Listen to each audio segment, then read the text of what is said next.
माझं त्यांना एक आव्हान आहे की खोटं बोलून त्यांना किंवा भाजपचे जे पुढारी खोटं बोलताय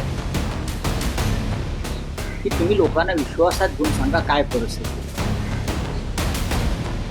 एक महिना पुरेल इतकं इंधन आहे, गॅस टंचाई होणार नाही, इंधन टंचाई होणार नाही. तुम्ही कोणत्या आधारावर बोलता? हा, कोणत्या आधारावर बोलता? आखातातल्या सर्व तेलविहिरींना आगी लागलेले आहेत, बॉम्ब टाकलेले. काल इराणच्या खर्ग नावाच्या बेटावर बॉम्ब टाकून इंधन विहिरी जाळण्याचा प्रयत्न सुरू झाला. ट्रम्प म्हणतोय मला इराणवर बॉम्ब टाकायला मजा येते. काय? माणसं मारायला ज्या माणसाला मजा येते त्या माणसाच्या राष्ट्राशी मोदींनी गुलामीचा करार केला. मजा येते म्हणे माणसं मारायला. इंधनाची टंचाई आहे, मान्य केलं पाहिजे. गॅसची टंचाई आहे, हे मान्य केलं पाहिजे. देशभरामध्ये LPG साठी रांगा लागलेल्या आहेत, हे मान्य केलं पाहिजे. मुंबई सारख्या मोठ्या शहरात म्हणजे बाहेर सुद्धा 40% हॉटेल व्यवसाय बंद पडलेला आहे आणि कामगार गावाकडे परत आहेत, हे मान्य केलं पाहिजे. अनेक तीर्थक्षेत्रामध्ये मिळणाऱ्या प्रसादामध्ये कटौती केलेली आहे, हे मान्य केलं पाहिजे. फक्त मोदींच्या नावानं भजन करून आणि धार्मिक भावना निर्माण करून इंधन तुटवडा संपणार नाही, युद्ध संपणार नाही आणि LPG गॅसच्या रांगा थांबणार नाही. ते भारतीय जनता पक्षाने एकदा आत्मचिंतन करून समजून घेतलं पाहिजे. पण आता आम्ही काय बोललो की मुख्यमंत्र्यांना मिरच्याच म्हणतात आमच्या, की वातावरण खराब करतात, मोदींची बदनामी करतात. मोदी स्वतः स्वतःची आणि देशाची बदनामी करतात. प्रचाराला वेळ आहे ना. केरळ, आसाम, पश्चिम बंगाल, तामिळनाडू, इतर काही राज्यात.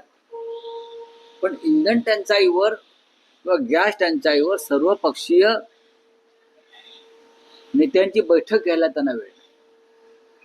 महाराष्ट्राच्या मुख्यमंत्र्यांनी सुद्धा ही भूमिका घ्यायला पाहिजे की महाराष्ट्रामध्ये जी परिस्थिती उद्भवणार आहे भविष्यात त्या संदर्भात सर्व पक्षाच्या नेत्यांना एकत्र बोलवून गांभीर्यानं चर्चा करणं गरजेचं आहे. विधिमंडळात चर्चा केली पाहिजे दोन्ही, आणि त्यासाठी दोन्ही विधिमंडळामध्ये विरोधी पक्ष नेत्याची नेमणूक केली पाहिजे हे सगळे विषय मांडण्यासाठी. आणि तुम्ही ते काहीच करत नाहीत, फक्त मोदींचं भजन करताय. काही नाही, काही नाही, काही नाही. लोकांची अवस्था बघा काय आहे बाहेर. लोक हवालदिल आहेत, लोक हवालदिल आहेत, एवढंच मी सांगू शकतो. सर, काल तुम्ही जे म्हटलात ते खरं ठरतंय की जहाज भारतात परतलेली आहेत सुरक्षित, की गुजरातलाच जातात. आधी गुजरातला पुरेसं तेल उतरवलं जाईल, गॅस उतरवला जाईल पुढल्या 2 महिन्यासाठी. मी तुम्हाला सांगतो, गुजरातला उतरवला जातोय. जहाज गुजरातला गेली की नाही? आम्ही सांगितल्याप्रमाणे गुजरातला माल उतरवला जाईल आधी पूर्ण, आणि मग उरलेला देश मेला तरी चालेल. देशाची जनता रांगेत उभी राहू द्या.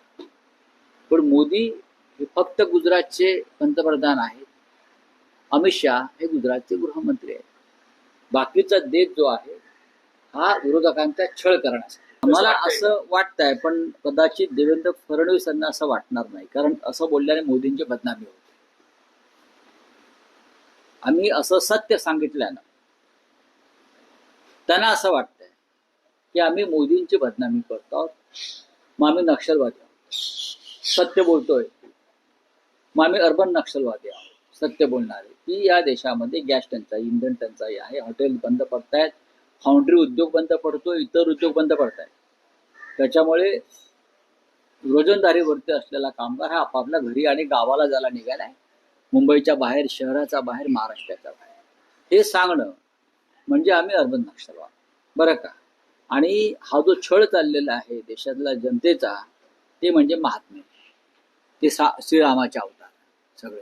ते माझ्या माहितीप्रमाणे दीपक पवार यांनी केंद्र सरकारच्या हिंदी भाषा सक्तीविरुद्ध महाराष्ट्रामध्ये आवाज उठवला. आता मराठी भाषा सक्तीची असावी महाराष्ट्रात, मुंबईत मराठी शाळा टिकाव्यात, ही भूमिका जर दीपक पवार यांच्यासारखे सुशिक्षित प्राध्यापक मंडळी, संशोधक मराठीतले घेत असतील आणि त्यांना जर भारतीय जनता पक्षाचे, तुमची कुठली सभा, अधिसभा, सिनेट मधले भारतीय जनता पक्षाचे लोक त्यांना अर्बन नक्षलवादी ठरवत असतील तर ते महाराष्ट्राचं आणि मराठी माणसाचं दुर्दैव आहे. ही पिलावळ 50 वर्ष जन्माला आली असते तर त्यांनी हिंदू हृदय सम्राट बाळासाहेब ठाकरे यांना सुद्धा नक्षलवादी ठरवलं असतं. मराठीची भूमिका मांडतायत, मराठी सक्तीची करा म्हणतायत. मग या हिशोबानं ममता बॅनर्जी, स्टालिन, कुसुमाग्रजांनी म्हटलंय ना, मराठी भाषा मंत्रालयाच्या पायरीवर भिकारणीसारखी उभी आहे. तुम्ही त्यांचा मराठी भाषा दिवस साजरा करतायत त्यांच्या जन्मदिनी. काय सांगा बघूया, त्यांनाही नक्षलवादी ठरवतील कुसुमाग्रजांना हे लोक. मराठी भाषा महाराष्ट्रात सक्तीची असावी असं बोलणं म्हणजे नक्षलवाद आहे का? त्यांची डोके फिरलेत. त्यांच्या डोक्यात नक्की काय आहे, कोणती घाण आहे, कोणतं गटार आहे झालेलं यांच्या डोक्याचं. यांनी महाराष्ट्राची आणि देशाची या लोकांनी पूर्णपणे वाट लावलेली आहे. दीपक पवार हे सातत्याने मराठी भाषा, मराठी संस्था टिकाव्या त्यासाठी काम करतात. ते आमचे सहकारी आहेत अनेक चळवळीमधले. मग एशियाटिक सोसायटीची लढाई असेल, मुंबई मराठी साहित्य संघाची लढाई असेल, मुंबई मराठी ग्रंथ संग्रहालयाची लढाई असेल, या सगळ्या संस्थांवर बरं का, या संघप्रणित नक्षलवाद्यांना ताबा घ्यायचा, आम्ही तो घेऊ देत नाही. आम्ही जिंकली निवडणूक मुंबई मराठी ग्रंथ संग्रहालयाची, आपल्याला माहीत असेल. तिथे घुसायचा प्रयत्न केला. मराठी साहित्य संघामध्ये आम्ही या लोकांना हटवलेलं आहे. एशियाटिक सोसायटीची निवडणूक यासाठी संघवाद्यांनी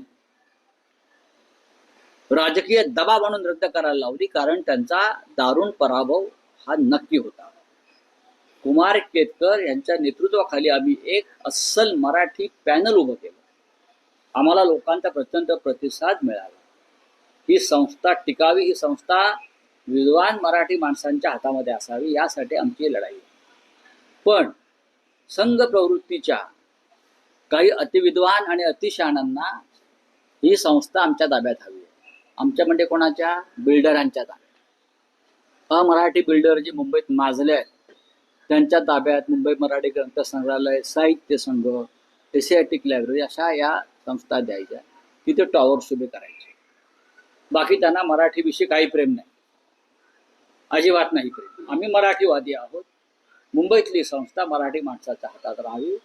पण धर्मादाय आयुक्ताकडे जाऊन विधिमंडळात चुकीच्या पद्धतीनं विषय मांडून चर्चा करून त्यांनी या निवडणूक प्रक्रियेवरती स्थगिती केली. हे लक्षात घ्या. किती मोठं कारस्थान या नक्षलवाद्यांचं सुरू आहे. संघ छाप नक्षलवाद म्हणतो.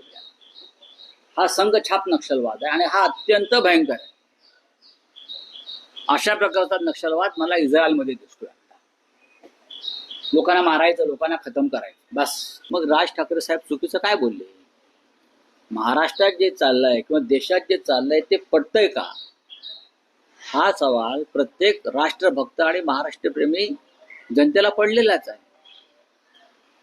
तो तुम्हाला आम्हाला सगळ्यांना पडायला हवा. ज्या कोणाला हा सवाल पडत नसेल की महाराष्ट्रात नक्की काय चाललंय, दुःख होत नसेल, तर त्यांनी स्वतःला मराठी किंवा भारतप्रेमी समजून घेऊ नये. राज ठाकरे यांची भूमिका अत्यंत योग्य आहे. एक लक्षात घ्या, माझ्या माहितीप्रमाणे आज शिवसेना पक्षप्रमुख उद्धव ठाकरे हे विधिमंडळात जाणार आहे. तिथे कदाचित सर्व प्रमुख राजकीय पक्ष, महाविकास आघाडीतले, त्यांच्याशी त्यांची चर्चा आणि त्यानंतर तो एकत्रित निर्णय घेतला जाईल. जेव्हा मुख्यमंत्री म्हणतात की निवडणूक बिनविरोध व्हावी, यातला विरोध हा शब्द फार महत्वाचा आहे.